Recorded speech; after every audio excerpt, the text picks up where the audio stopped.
வணக்கம் ஃப்ரெண்ட்ஸ், இது உங்கள் டியோசனாஸ் கிச்சன். இன்னைக்கு டியோசனாஸ் கிச்சனில் மாம்பழக்களி எப்படி செய்கிறதுன்னு பார்க்கலாம். மாம்பழக்களி செய்கிறதுக்கு நான் 1 கப் வறுத்த பச்சரிசி மாவு எடுத்திருக்கேன். அது கூடவே 2 கப் தண்ணி சேர்த்துக்கோங்க. இப்போ இதை எந்தவித கட்டியும் இல்லாத மாதிரி நல்லா கலந்து வச்சிடலாம்.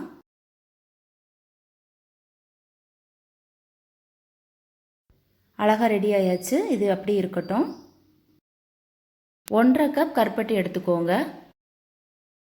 வெல்லம் யூஸ் பண்ணுறதா இருந்தால் கூட யூஸ் பண்ணிக்கலாம். இப்போ இதில் 1 கப் தண்ணி சேர்த்துக்கோங்க. நல்லா கரையிறது வரைக்கும் சூடுபடுத்திக்கோங்க. கம்பிப்பதம் எதுவும் தேவையில்லை.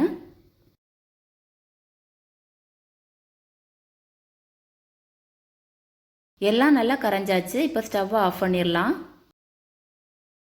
களி செய்கிறதுக்கு ஒரு பெரிய பாத்திரம் எடுத்திருக்கேன். அதில் இப்போ இதை ஃபில்டர் பண்ணி சேர்த்துடலாம். வெல்லம் யூஸ் பண்ணாலும் இந்த மாதிரி வடிகட்டி சேர்த்துக்கோங்க. இப்போ இதில் 1/4 கப் துருவின தேங்காய் சேர்த்து நல்லா கொதிக்க வச்சிடலாம்.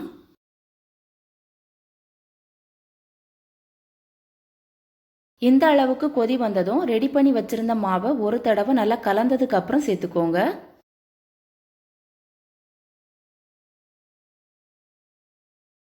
சேர்த்த உடனே நல்லா கலந்து விட்டுருங்க, இல்லைன்னா அடி பிடிச்சிரும்.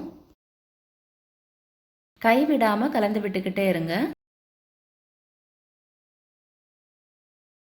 பாருங்க, கொஞ்ச நேரத்தில் இந்த அளவுக்கு கெட்டியாயிருக்கு.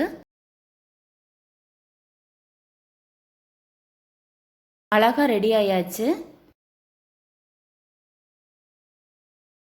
இப்போ இதில் வாசனைக்காக 1/4 டீஸ்பூன் ஏலக்காய் தூள் சேர்த்துடலாம். அது கூடவே 1/4 டீஸ்பூன் சுக்கு பொடியும் சேர்த்துக்கோங்க.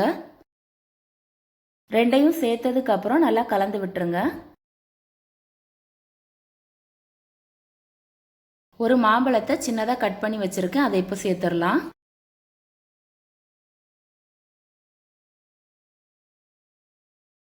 மாம்பழத்தை சேர்த்ததுக்கு அப்புறம் நல்லா கலந்து விட்டுறலாம்.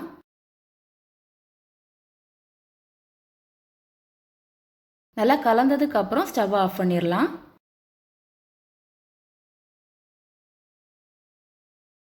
டேஸ்டியான மாம்பழக்களி ரெடி. இந்த வீடியோ உங்களுக்கு பிடிச்சிருந்தா டியோசனாஸ் கிச்சன் சேனலுக்கு லைக் பண்ணுங்க, ஷேர் பண்ணுங்க, கமெண்ட் பண்ணுங்க. மறக்காம சப்ஸ்கிரைப் பண்ணுங்க ஃப்ரெண்ட்ஸ். தேங்க்ஸ் ஃபார் வாட்சிங்.